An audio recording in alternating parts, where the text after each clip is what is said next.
She stood on stage lit by a single spotlight and sang directly to her exes. In under 30 seconds, Miley Cyrus turned a private breakup into a public reckoning. Her voice trembled through unreleased lyrics aimed like arrows at the very people seated in front of her. It wasn't just a performance, it was a lyrical ambush. On May 3rd, inside the velvet walls of Casa Cipriani in New York, Miley Cyrus debuted her unreleased ballad, More to Lose. With a quiet smile, she told the crowd, even a couple of exes were in the room. The song, emotional, unfiltered, and deeply specific, felt less like art and more like an exposed nerve. This wasn't a publicity stunt, it was a reckoning dressed in music. What started as a quiet concert spiraled into a poetic confrontation, and over the next few minutes, we'll decode the real message behind Miley's most intimate performance yet. To understand the impact, we have to start with the stage itself, because in this case, the room wasn't just a venue, it was a weapon. The room was velvet and candlelit, but the tension, razor sharp. She hadn't even sung a note, and already everyone knew something was coming. Miley Cyrus didn't choose a stadium. She didn't need pyrotechnics, backup dancers, or arena lights. She chose Casa Cipriani, a private club tucked into Manhattan's waterfront, known more for whispered secrets than chart-topping debuts. That alone should have been the first red flag. This wasn't a concert, this was a confessional. With acoustics, the audience, handpicked and hushed, included old friends, industry insiders, and as Miley would casually reveal, a couple of exes. No names, no drama, just a smirk, and the kind of pause that makes every heart in the room race. Who was she talking about? Who was watching from the shadows? And more importantly, who was about to be exposed? That single admission, even a couple of exes, was a quiet grenade lobbed into the crowd. And the reaction, frozen smiles, shifting eyes, people suddenly unsure if they were attending a show or being written into one. This wasn't just performance art, it was proximity warfare. The stage was barely elevated. The audience was close enough to catch every breath, every blink. Every lyric would land like a bullet, without distance, without buffer, without mercy. And Miley knew exactly what she was doing. She walked out in muted glamour, no spotlight chase, no scripted hype, just her, a mic, and the knowledge that tonight, her lyrics would do the speaking for her. Why a small room? Because in a stadium, you can hide in the crowd. Here, there was nowhere to run, but it was about to get even worse, because when the first chord of More to Lose echoed across that polished marble floor, it wasn't just a song, it was a direct hit. Every eye turned toward her, but every ear listened for clues, and every heart, especially the ones she'd loved and left, began to race. Was she about to name them, or would she do something far more dangerous, describe them, without ever saying a word? She never said his name, but somehow, everyone heard it. More to Lose isn't just a breakup ballad, it's a blueprint of emotional debris, and the closer you listen, the more deliberate it becomes. Take this line, when you're looking like a movie star in a worn-out coat, to the casual ear, it's poetic. But fans weren't casual. They were forensic.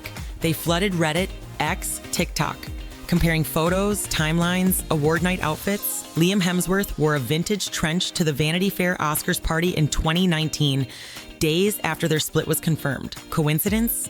Maybe. But then came the next line. I throw away my mind, it happens all the time. That's not heartbreak, that's repetition, pattern, history. It wasn't just a goodbye, it was a chronicle of relapse. And then the final cut. I knew someday the one would have to choose. I thought we had more to lose. She doesn't accuse, she doesn't beg, she just mourns what never got chosen. There's no name, no, you did this to me, Inolan. But that's exactly why it hurts. Because when someone leaves out your name, but leaves in your fingerprint, it means you're not worth the breath, but you're worth the song. That silence, that's not mercy, that's a controlled demolition. And Miley knows exactly how to build a bomb with missing parts. But that's what made the moment so haunting. She could have called him out. She didn't. Which begs the question, was she shielding him or burying him with velvet gloves? She said it casually, a couple of exes. But in that moment, every phone in the room tilted. It started with a smirk and one sentence. I have a lot of people I've known and loved for a long time in this room, even a couple of exes.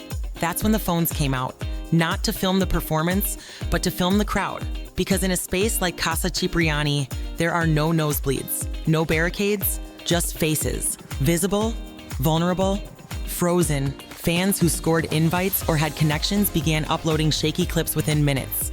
Blurry figures in velvet chairs, side profiles, familiar hairlines, a jacket that looked too much like Cody Simpson's, and somewhere in the haze, a rumor that Liam Hemsworth's publicist was seen outside the building earlier that day. No confirmation, no photos, just enough smoke to start a fire.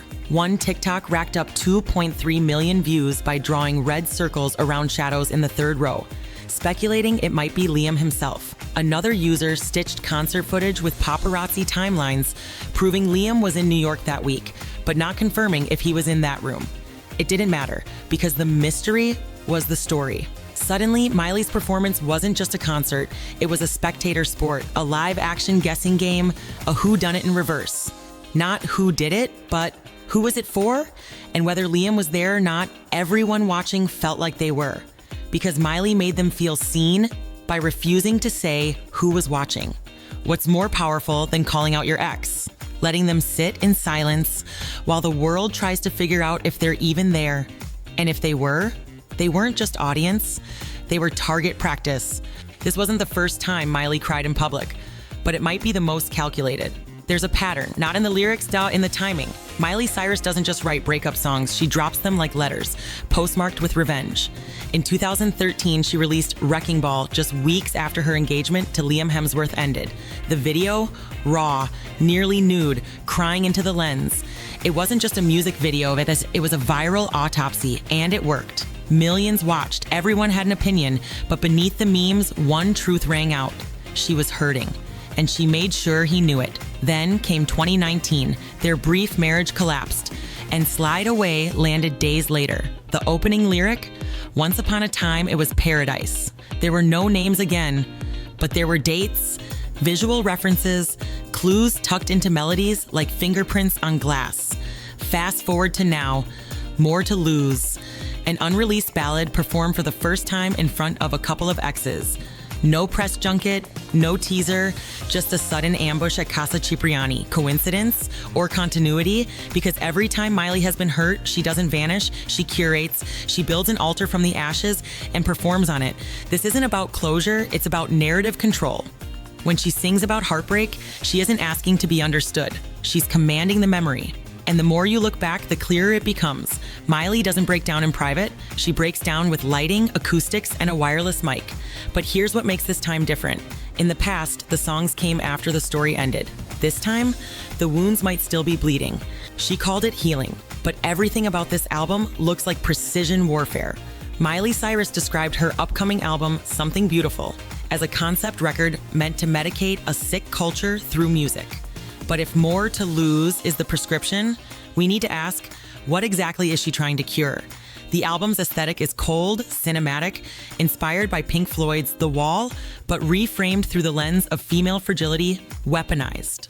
The artwork? Miley in 1997, Thierry Mugler couture, draped in rhinestones and shadow somewhere between goddess and ghost.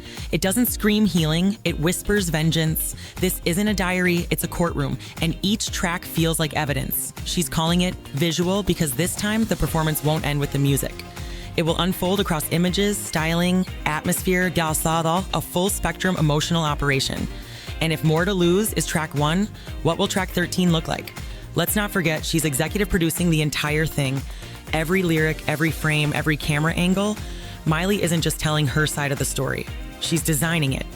And when she told Harper's Bazaar that the songs were crafted with healing sound properties, that might have been true, but healing for who? Because from where we're standing, this doesn't look like recovery. It looks like a reckoning in soft focus, a final act that's been rehearsed and sharpened.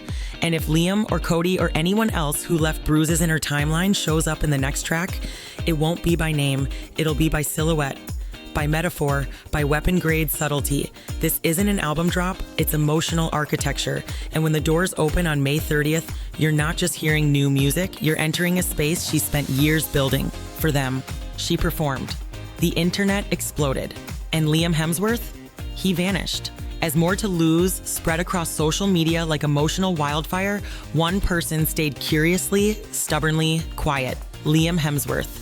No comment, no tweet, no carefully crafted PR statement, just silence. And in an age where silence is almost always strategic, that silence began to sound like a confession. Because while fans dissected lyrics and hunted for clues, Liam did what he always seems to do when the spotlight turns too personal.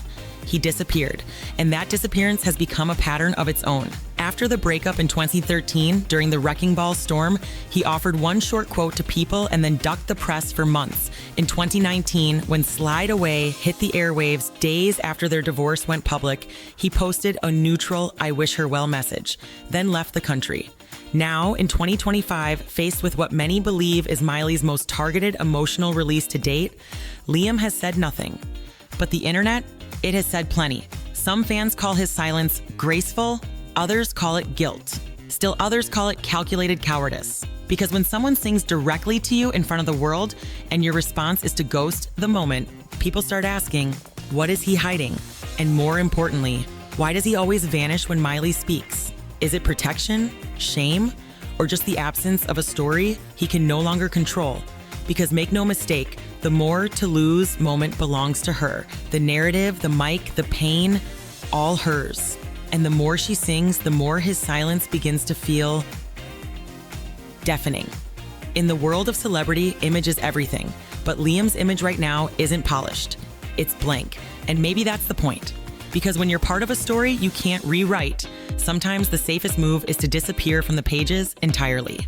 More to Lose wasn't just a song, it was a controlled detonation, a staged release of everything unspoken. And while the world watched and speculated, Miley never flinched. She didn't ask for attention, she just told the truth. In her own language, with silence from the ones it might have been aimed at, and an album titled Something Beautiful on the Way, this isn't the end of her story, it's just the prologue to a visual storm. Because if this is what Miley delivers in a room full of ghosts, what happens when she finally opens the door to the rest of the world? If you caught something in the lyrics we missed, drop your theory in the comments. And if you're ready for something beautiful, don't forget to subscribe, because the next chapter is coming soon.